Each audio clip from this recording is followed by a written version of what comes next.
right, so I just want to give a little bit of context here, because Lillian and Roe are not alone, as we all know.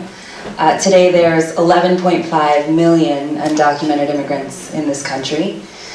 Let's talk about the last time that our immigration laws were actually reformed. I think some of you weren't even born then, especially in the back, 1986.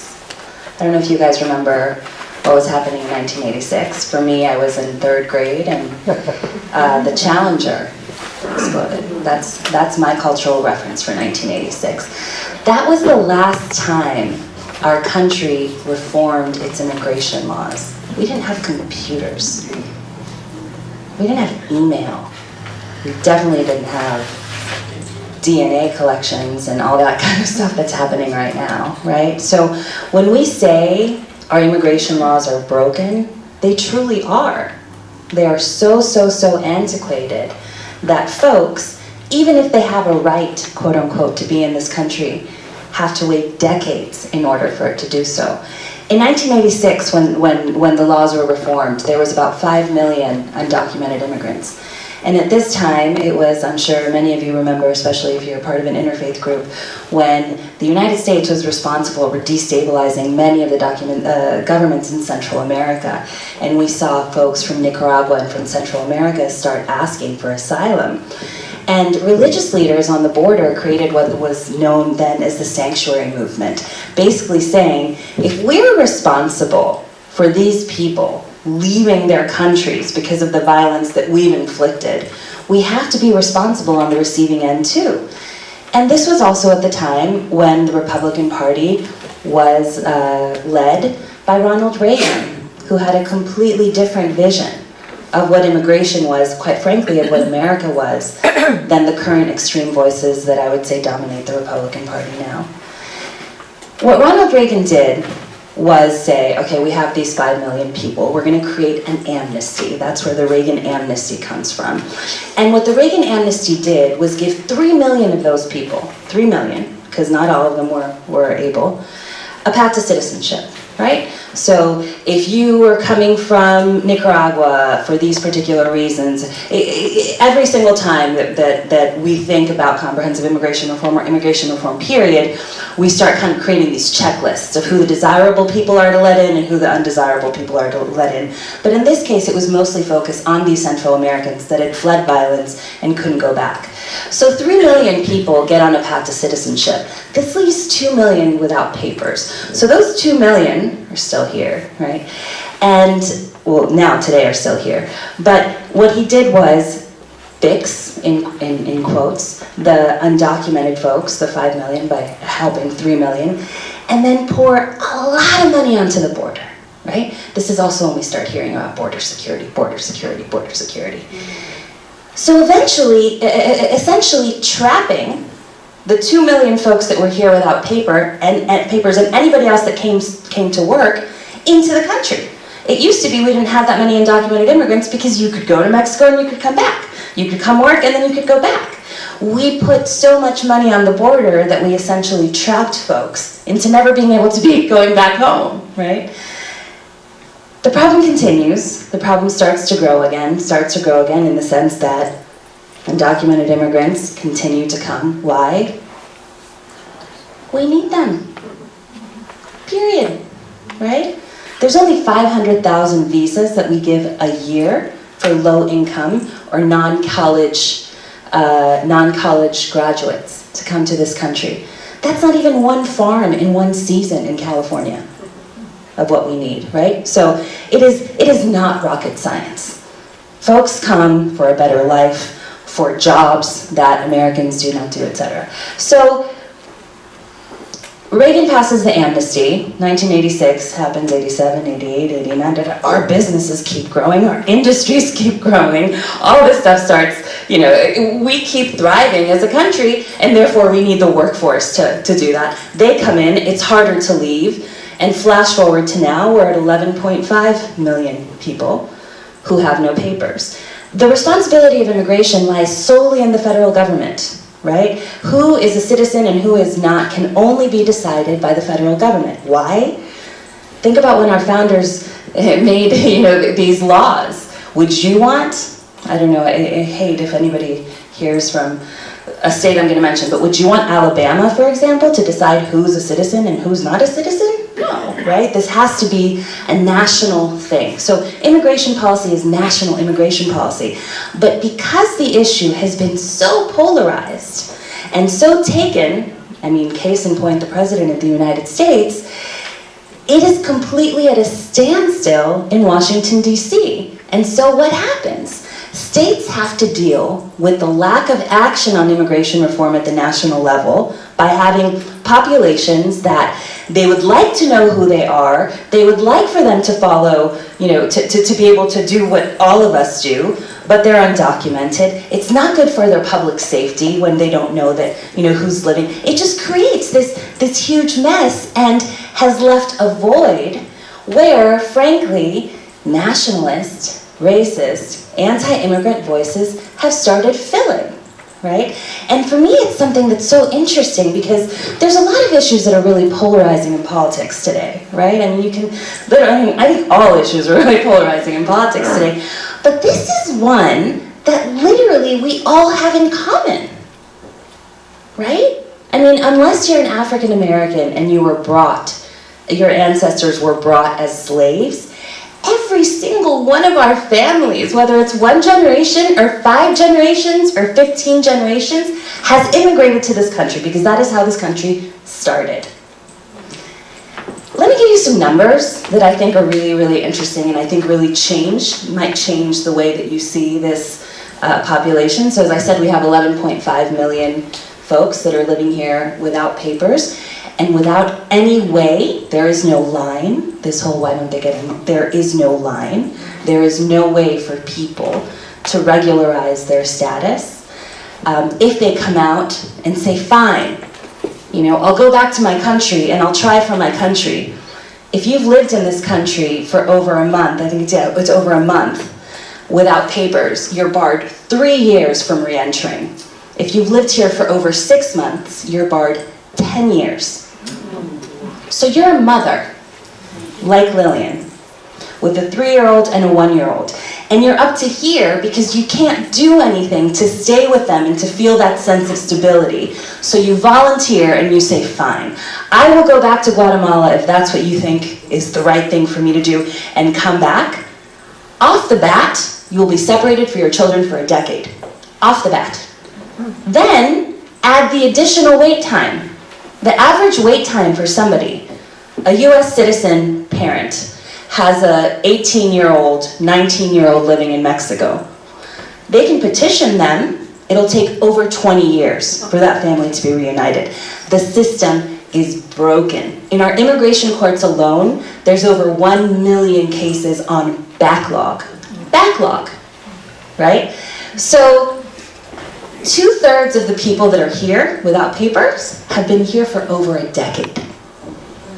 Okay, so there's a lot of attention being pointed to the border right now, and I know Trinky wants me to talk a little bit about what's happening at the border. There's a lot of attention being paid there. Honestly, that's for propaganda reasons. Immigrants and undocumented immigrants are all among us and on the inside of the country as much as on the border. There's 16.6 million people living with at least one undocumented person living in their household. 85% of Latino undocumented immigrants have at least one undocumented person living in their family. When we talk about mixed status families, that's what we're talking about. Not everybody's the same. Lillian was undocumented, Luis is a citizen, their children are citizen, right? So this instability, right, goes in a lot of families. 62% of Latinos who are undocumented have at least one US citizen child.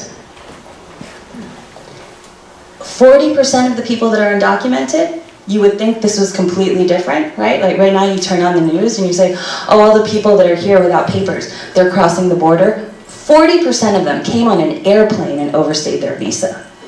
Our system is so broken that we have no way to track these things. And so therefore, you overstay your visa because you have a job.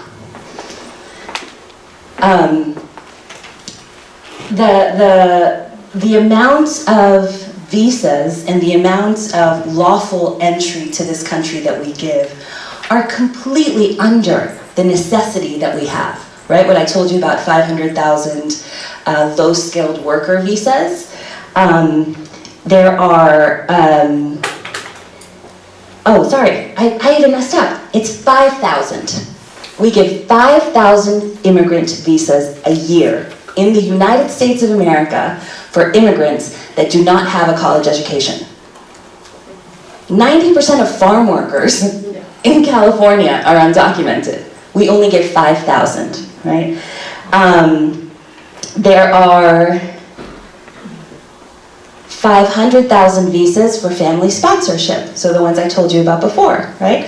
So I can sponsor my child, whatever. But again, over 2 decades of wait. The whole system, no matter what you think. So what immigration advocates want, regardless of, you know, when you tone down the rhetoric, is comprehensive immigration reform. What's meant by comprehensive immigration reform is that you have to see this in 3 different kind of buckets, right? One is the people that are here, right? So we know that the majority of people that are here have been here for over a decade. We know that they have a less propensity to to cause crime. We know that they have the highest proportion of following the laws and paying taxes, and that they make our cities safer, and that we need them in order for our factories and for our economies to thrive, right? So one is, what do you do with the 11.5 million people that are already living here, parts of our communities, right? 2, what do you do about the border? Nobody is arguing that we should have open borders, at least not right now in the political system we're in right now, and really in the past 30 years, right? Nobody is saying this is a free-for-all, come in and come out. Although, frankly, I mean, I'm sure that there's some people here who remember when that was part of the conversation, because the borders were just these areas where you could go have lunch in Mexico and come back, and there was all kinds of cultural exchanges and families that lived on both sides of the border, but that's not part of this conversation. So, border security. How do we keep our borders secure? And then the third part, which is the part that Reagan didn't do, is future flows, right? We have to accept that as a country, and because of how we were founded, and the promise of our country is such that people will want to come here, and we will want them to come here, and reinvigorate and diversify and strengthen our cultural, society, everything. And future flows is the part where we get to decide. Right? So there's people who speak of, for example, okay, so let's say that there's, you know, with global warming, let's say that all of a sudden all of the farms in California don't really need that many workers. Okay, well that's why science exists, that's why data exists, and that's why in real time we can be controlling and we can be saying, hey federal government, right now what we're seeing on the horizon is that we're going to need 300,000, we're going to need 3 million. We're not going to need the 10 million we needed last year because there's a flood or there's some, right? So there has to be a way, and an orderly way, for people to come in, for people to stay, for people to leave, and also learning from the past and not just putting the hardships on the backs of the folks that are most vulnerable, right? Right now what we've got is a conversation that really, and you're all religious folks, that really prioritizes certain immigrants, right? So dreamers, of course, I mean, I love dreamers just like I love every other American high school student, because that's really what they are, right? They learned everything that they know in high school, and they're righteous and they want to fight for our country, etc. But why are they better than a 32-year-old who came to work at a meatpacking plant in Kentucky and has been working, you know, their butt off for 20 years? But because the politics have gotten so bad on this, the only thing that Democrats, frankly, and progressives have been able to do is carve out these special categories of people that we can actually get past, which is why DACA was passed, right? So the only program right now that really offers any stability for folks is one called the Deferred Action for Childhood Arrival program, which isn't a path to citizenship, right? It's a 2-year sparing from deportation. So Roe has a paper that says, I, the federal government, promise you, Roe, that I will not deport you in 2 years if you follow the law, you don't get into trouble, etc., etc. And if every 2 years you and the 1.2 million people like you pay me $450 for an application fee, every 2 years. That's it, right? But at any moment in time, this could be taken away. Doris Meissner, the commissioner of the Immigration and Nationalization Service under President Clinton, said something really recently that I think also is something that people don't know. She said, "Today immigration enforcement can be seen as the federal government's highest criminal law enforcement priority." So we spend more money on ICE and CBP, Customs and Border Patrol, than all other federal law enforcement agencies combined. We spend more money on catching immigrants, deporting them, and now incarcerating them than the FBI, the DEA, Secret Service, U.S. Marshal Services, Bureau of Alcohol, Tobacco, Firearms, and Explosive combined. $18 billion, right? So I think that one thing that Ro and Lillian both alluded to is that we need to lower the tenor of this debate, right? Unfortunately, it's a very hard thing to do right now because leadership affects all of us. Hate crimes against Latinos and African Americans increased 16, 20, 25% since the minute Donald Trump went down that escalator and said Mexicans are rapists and murderers and we're going to kick them out, right? So the tenor of this conversation is one that it behooves all of us, right, to remember our own immigration story. Remember that that's what made this country the amazing country that it is. Recognize that our lettuces are less than $1 because we have undocumented people with absolutely no rights if they're abused at work, if their boss decides that they don't want them to live in the trailer in which they have them, absolutely no rights working for that lettuce, right? And that without it, it is like having a country with bad infrastructure, which I think some of us would say we do. It is like having a country with an education system that isn't serving all of our kids equally, which I know is something that we all feel like we have. It is like seeing the wealth disparity go up like we have. It's one of the foundational pillars of equality, of diversity, and of ingenuity that makes our country rich and great. I hate to use his word, but great.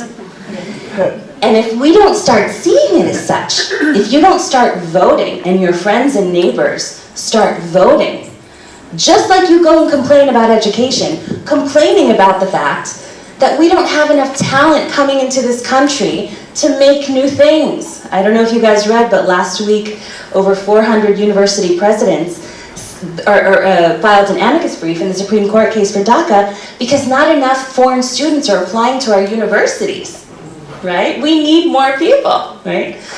If we don't start seeing it as such, and if we fall into the us versus them mentality that right now we're all programmed to think,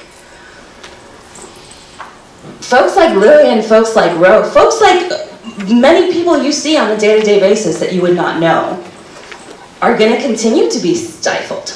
Because that's what happens. You end up living in the shadows. You end up not going to the police when you need it.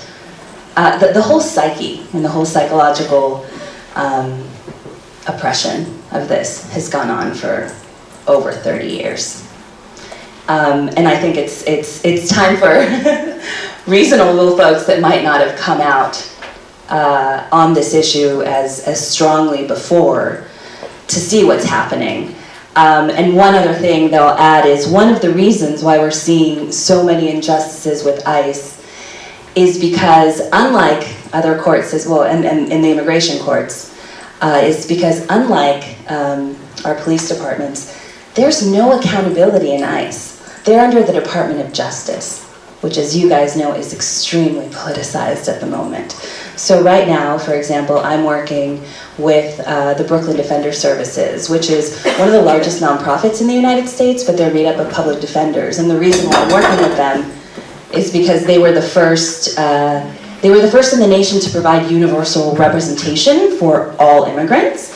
So that's the other thing, right? We're incarcerating more and more people and funneling them into these detention centers. They don't have a right to an attorney, right? So that's why you see little kids with headphones in front of judges. And since they're all under the Department of Justice, it really depends on the judges that are appointed whether or not they're going to see this as a valid case or this isn't a valid case. They have quotas. They have to get rid of cases like this.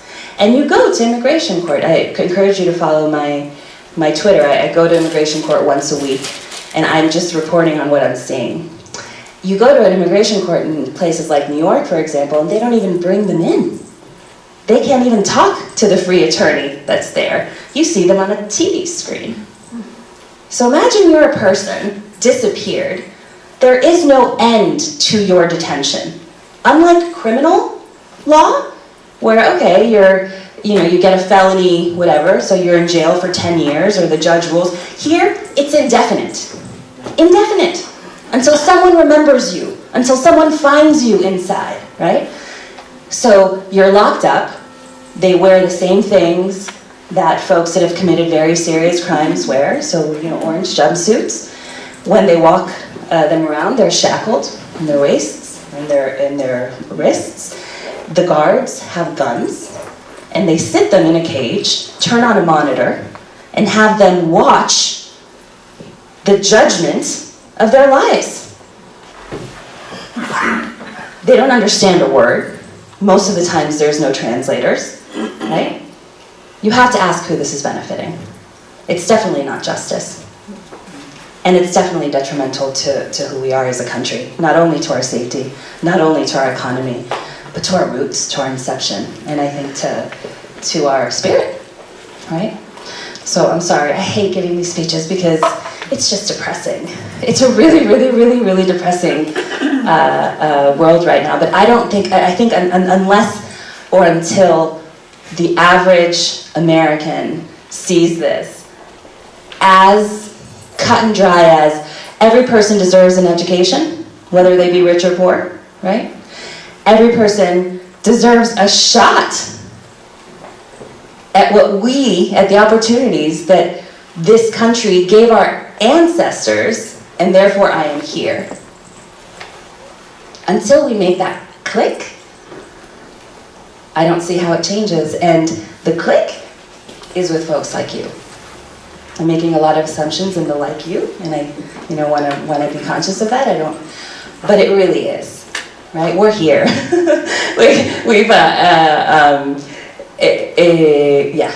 It's with people like you, and it's with ripple effects of situations like this, because you may have learned something today, or remembered Lillian and Rose's name, and you tell somebody about it, or when somebody's speaking about it, oh, those people are taking our jobs, actually, right? Or oh, those people make us, they're criminals, actually, right? So I really, really, really, really thank you for coming, and I want to answer questions, and I want you guys to ask them too, but thank you very much for coming.